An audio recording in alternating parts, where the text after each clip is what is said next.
Assalamualaikum Solihah, masih semangat belajar daring? Hari ini kita akan belajar tema 8, Bumiku.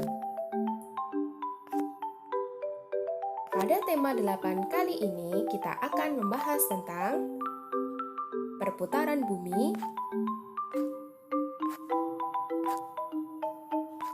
bulan, gerhana, sistem penanggalan,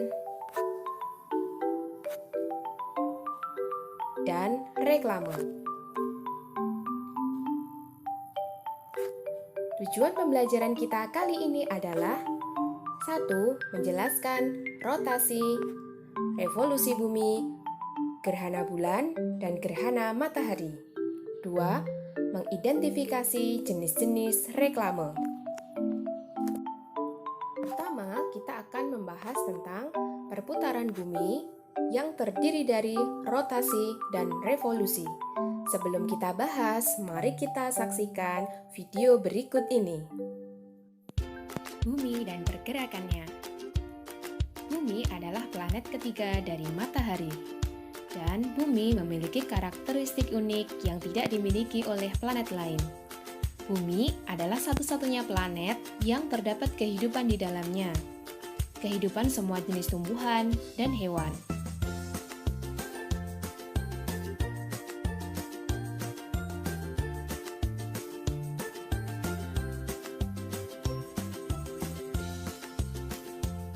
Suhu di bumi rata-rata adalah 15 derajat Celcius. Dan karena planet ini memiliki air dan atmosfer, bumi merupakan tempat yang sempurna untuk hidup.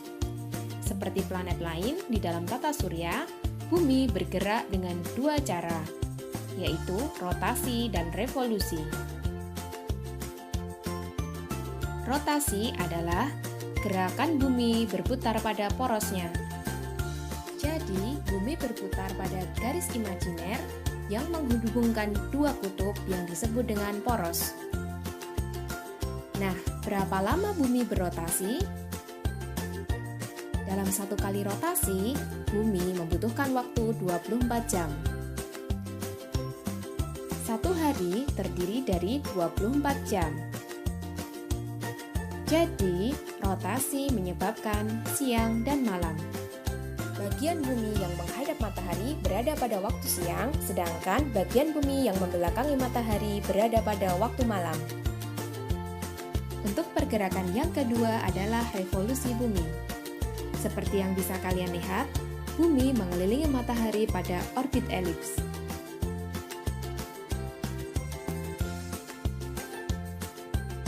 Nah, berapa lama bumi mengelilingi matahari? Dalam satu kali revolusi, bumi membutuhkan waktu selama 365 hari atau 1 tahun. Revolusi menyebabkan perubahan musim. Musim semi dengan bunga yang berwarna, musim panas dengan matahari yang bersinar penuh, musim gugur saat daun berguguran, dan musim dingin. Gerakan yang pertama adalah rotasi bumi. Rotasi bumi adalah perputaran bumi pada porosnya. Dalam satu kali rotasi, bumi memerlukan waktu selama 24 jam atau 1 hari. Akibat dari rotasi bumi adalah gerak semu harian matahari, yaitu matahari selalu terbit di sebelah timur dan tenggelam di sebelah barat. Gerakan ini terjadi karena adanya rotasi bumi. Bumi berotasi dengan arah gerakan dari barat ke timur. Akibatnya, matahari seolah-olah bergerak dari timur ke barat. Yang kedua, pergantian siang dan malam.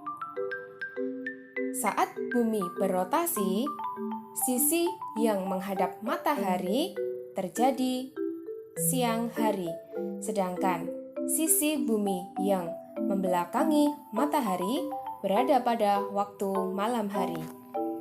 Yang ketiga adalah perbedaan waktu. Ada dua garis pada globe, yaitu garis lintang dan garis bujur. Garis bujur berfungsi sebagai pedoman pembagian waktu. Garis bujur 0 derajat melalui kota Greenwich di dekat London. Pada garis inilah, waktu pangkal atau Greenwich Meridian Time ditetapkan. Sekali berotasi, bumi berputar 360 derajat ditempuh dalam waktu 24 jam. Sehingga setiap 1 jam bumi berputar 15 derajat. Selanjutnya, daerah waktu di Indonesia. Indonesia terletak di antara 95 derajat bujur timur dan 141 derajat bujur timur. Setiap 15 derajat terdapat selisih waktu 1 jam. Perhatikan untuk pembagian daerah waktu di Indonesia dibagi menjadi 3. WIB, waktu Indonesia Barat, ini 7 jam lebih cepat dari GMT, meliputi wilayah Sumatera, Jawa, Kalimantan Barat, Kalimantan Tengah. WITA, waktu Indonesia Tengah, selisih 8 jam lebih cepat dari GMT, meliputi wilayah Sulawesi, Bali, Nusa Tenggara, Kalimantan Timur, dan Kalimantan Selatan. WIT, waktu Indonesia Timur, selisih 9 jam lebih cepat dari GMT, meliputi Maluku dan Papua. Perputaran bumi yang kedua adalah revolusi bumi. Revolusi adalah perputaran bumi mengelilingi matahari. Dalam sekali revolusi, bumi membutuhkan waktu 365 hari atau 1 tahun. Akibat dari revolusi meliputi gerak semu tahunan matahari. Pernahkah kamu memperhatikan posisi terbit matahari? Matahari tampak terbit dari tempat yang berbeda setiap periode tertentu dalam setahun. Padahal, matahari sebenarnya tidak mengalami perubahan posisi. Kenampakan ini terjadi akibat revolusi bumi. Matahari seolah-olah bergerak atau berpindah tempat. Gerak inilah yang disebut gerak semu tahunan matahari. Perhatikan gambarnya. Pada tanggal 21 Maret dan 23 September, dilihat dari bumi, matahari tepat berada pada garis khatulistiwa. Akibatnya, matahari seolah-olah terbit tepat di sebelah timur dan seolah-olah terbenam tepat di sebelah barat. Pada tanggal 21 Juni, dilihat dari bumi, matahari tampak berada pada 23,5 derajat lintang utara. Akibatnya, matahari seolah-olah terbit agak sedikit bergeser ke utara.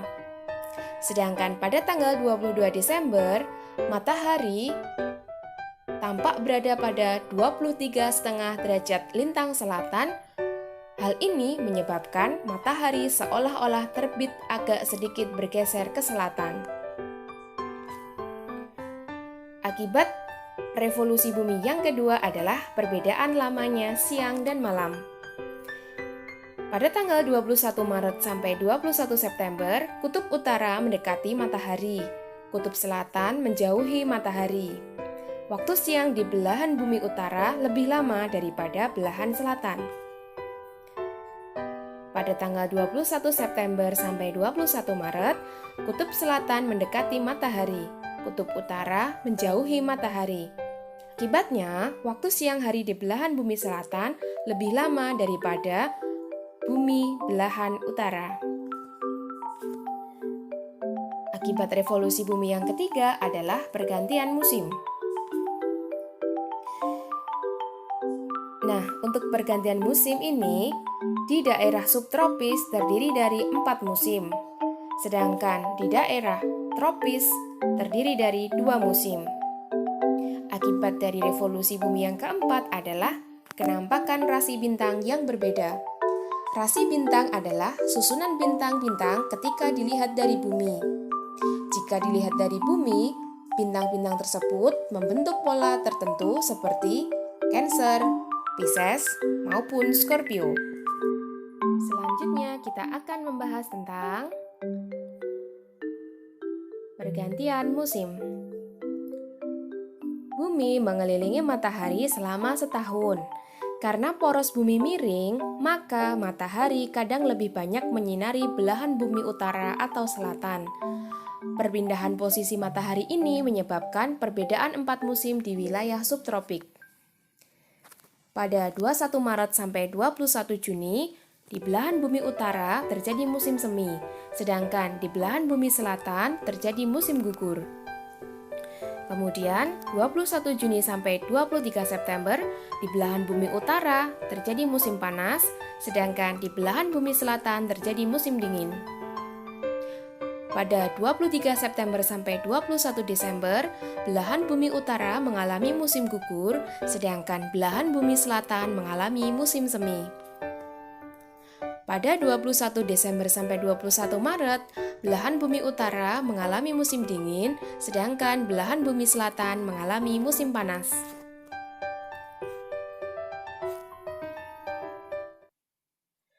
Rotasi dan revolusi bumi. Pergerakan bumi berotasi dan berevolusi merupakan peristiwa yang mengagumkan. Allah menciptakan matahari, bumi, dan sistem tata surya dengan sedemikian teraturnya agar kita dapat hidup dengan nyaman. Di dalam Al-Quran tertera bagaimana matahari dan bulan selalu bergerak sesuai perintah Allah, seperti pada surat An-Nahl ayat 12 yang artinya, "Dan Dia menundukkan malam dan siang, matahari dan bulan untukmu, dan bintang-bintang itu ditundukkan untukmu dengan perintahnya. Sesungguhnya pada yang demikian itu benar-benar ada tanda-tanda kekuasaan Allah bagi kaum yang memahaminya." Selanjutnya kita akan membahas tentang bulan yang terdiri dari gerak bulan, kenampakan bulan dari bumi. Gerak bulan. Bulan adalah satelit bumi karena selalu mengiringi bumi pada peredarannya. Bulan tampak bersinar terang karena memantulkan cahaya matahari. Jadi, bulan ini tidak menghasilkan cahaya sendiri. Kenampakan bulan dari bumi tidak tetap. Nah, bulan ini juga mengalami 3 gerakan, yaitu 1. Rotasi. Bulan mengelilingi porosnya selama 29,5 hari. Kemudian revolusi. Bulan mengelilingi bumi 29,5 hari. Dan yang ketiga, bulan bersama bumi mengelilingi matahari. Fase bulan. Bulan terlihat berbeda pada waktu yang berbeda. Apakah bentuknya berubah? Tidak, bentuk bulan tetap sama. Yang berubah adalah bagaimana kita melihatnya. Kita tidak selalu melihat semua sisinya. Kadang kita hanya bisa melihat sebagian bulan karena bulan bergerak mengelilingi bumi dan bersama bumi mengelilingi matahari. Ingat, bulan hanya memantulkan cahaya matahari. Jadi, ketika matahari berada di belakang bulan, kita tidak bisa melihat semuanya. Ini disebut dengan bulan baru. Saat bulan baru, malam terlihat sangat gelap. Ketika matahari menghadap bulan, kita bisa melihat seluruh bagian bulan bersinar yang disebut dengan bulan purnama. Apa yang terjadi di antara bulan baru dan bulan purnama? Kita hanya melihat sebagian permukaan bulan. Pertama, kita hanya melihat sepotong kecil, hanya sedikit cahaya matahari yang sampai ke bulan. Kemudian, terlihat semakin besar setiap malam, lalu kita melihat bulan separuh bersinar. Malam tersebut, kita melihat bulan yang lebih besar, sehingga kita bisa melihat bulan purnama. Setelah itu, bulan terlihat lebih kecil lagi, dan kita tidak bisa melihatnya. Dari bumi, hal ini terlihat matahari tidak menyinari bulan yang disebut dengan bulan baru. Kemudian siklus berulang kembali yang disebut dengan fase bulan. Kenampakan bulan dari bumi terdiri dari bulan baru. Bulan baru ini tidak dapat terlihat dari bumi. Ini biasanya terjadi di hari pertama.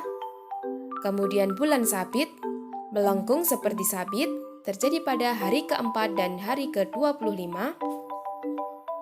Bulan separuh, seperti setengah lingkaran, terjadi pada hari ke-8 dan ke-21. Bulan cembung seperti cakram terjadi pada hari ke-11 dan ke-17. Dan bulan purnama, cahaya matahari sepenuhnya terpantul ke bulan. Ini terjadi pada hari ke-14.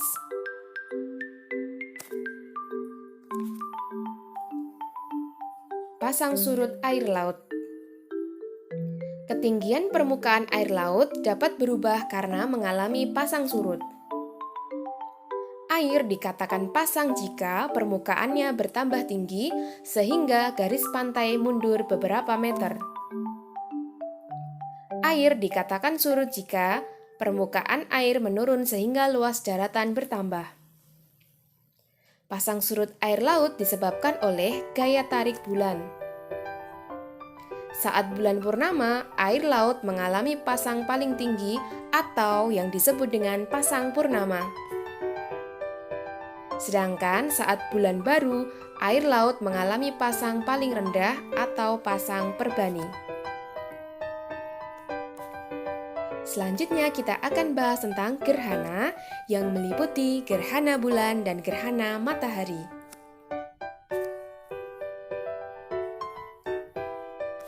Yang pertama adalah gerhana bulan. Gerhana bulan terjadi saat posisi matahari, bumi, bulan berada pada satu garis. Bulan akan terkena bayang-bayang gelap bumi karena matahari terhalang oleh bumi. Bayang-bayang bumi dibedakan menjadi dua, yaitu umbra atau bayang-bayang gelap dan penumbra, bayang-bayang yang lebih terang. Berdasarkan letak bulan terhadap bayang-bayang bumi, gerhana bulan dibedakan menjadi 1. Gerhana bulan sebagian, yaitu saat bulan memasuki daerah umbra dan sebagian lain masuk ke penumbra bumi. 2. Gerhana bulan total, saat bulan berada pada daerah umbra bumi. 3. Gerhana bulan penumbra, saat bulan di daerah penumbra bumi.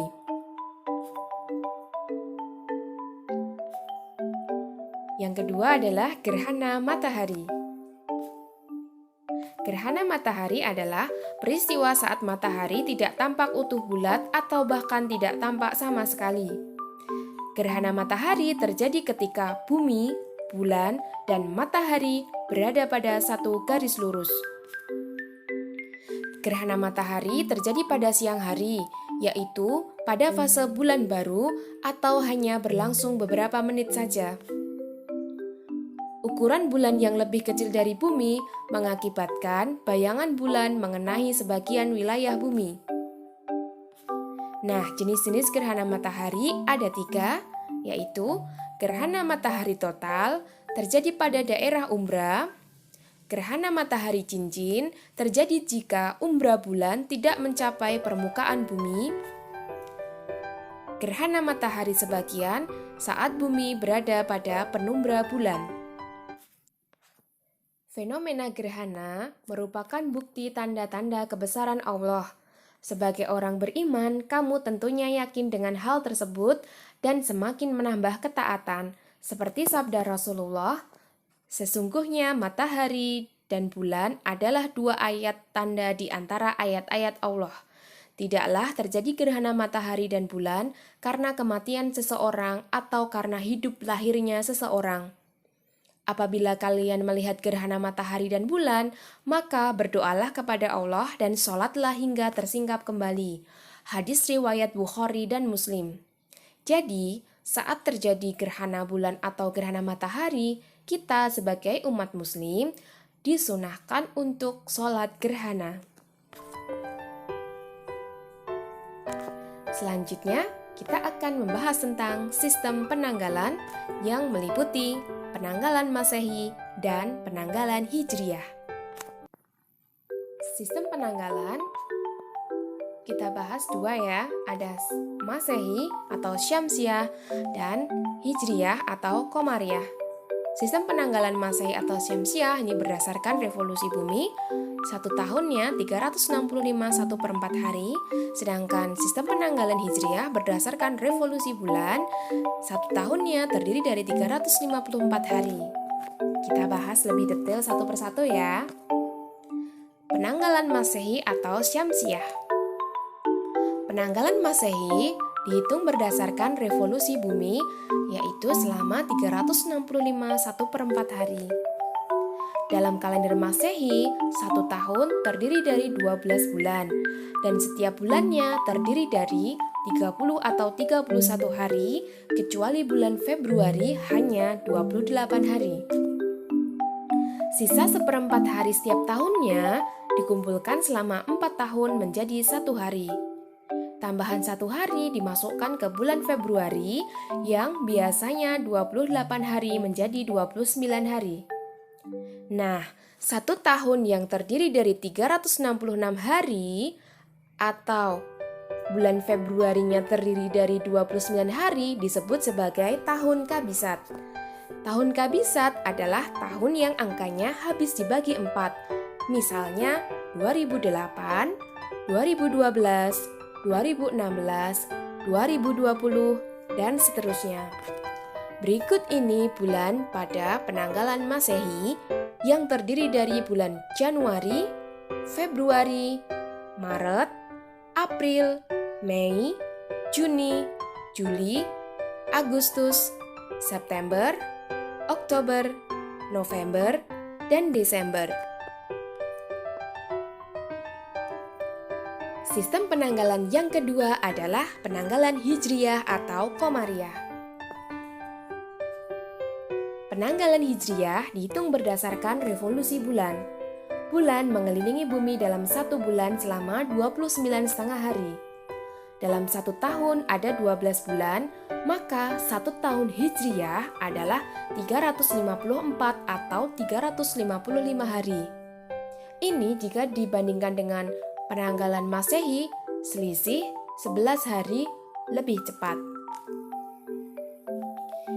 Ini adalah bulan-bulan pada penanggalan Hijriyah yang terdiri dari bulan Muharram, Safar, Rabiul Awal, Rabiul Akhir, Jumadil Awal, Jumadil Akhir, Rajab, Sya'ban, Ramadan, Syawal, Dzulqa'dah, dan Dzulhijjah.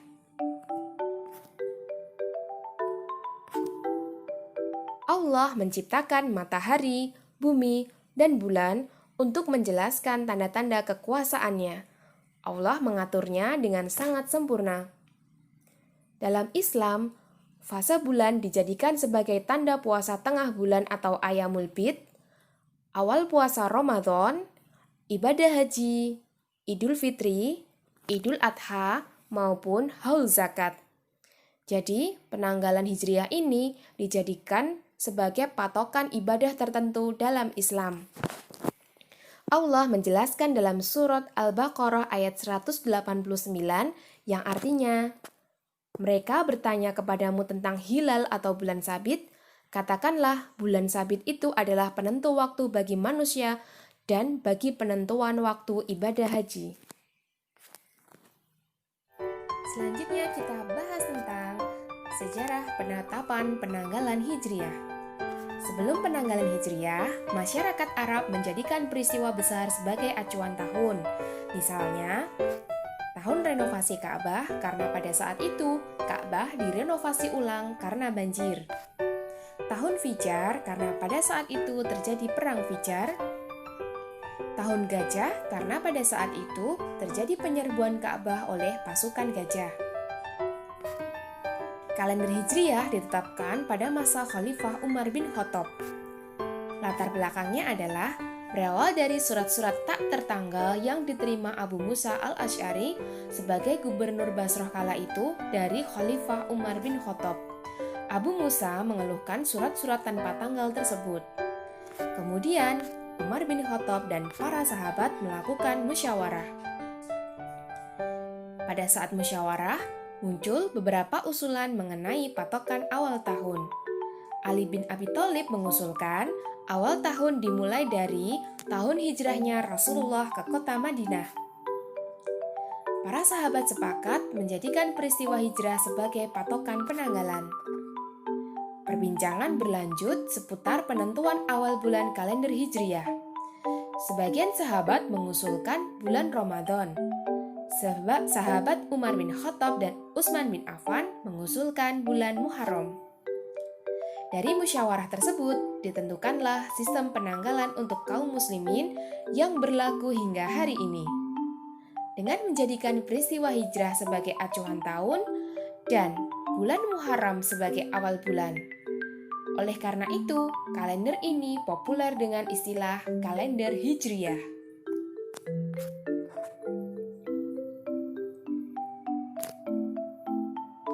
Terakhir, kita bahas tentang reklame yang meliputi fungsi reklame dan jenis reklame.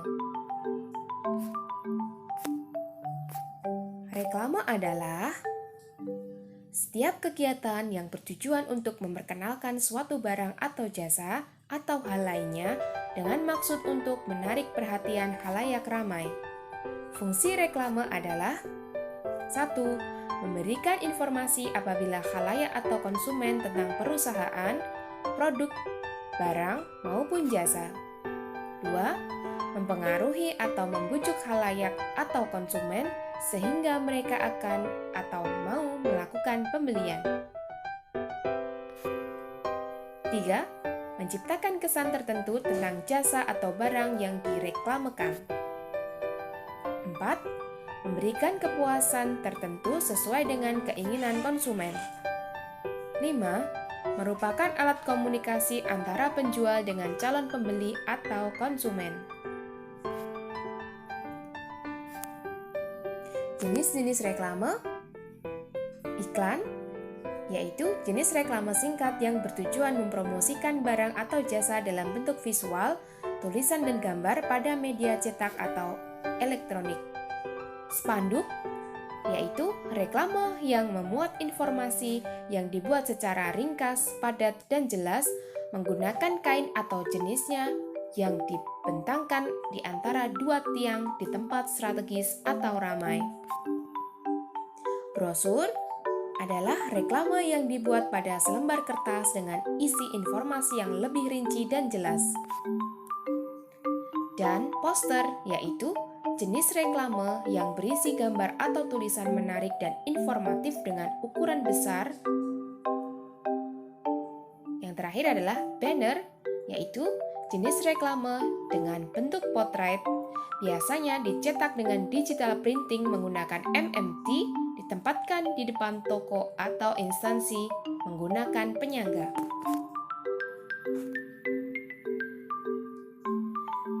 Sekian teman-teman yang bisa Ustazah sampaikan. Jazakumullah khairan atas perhatiannya.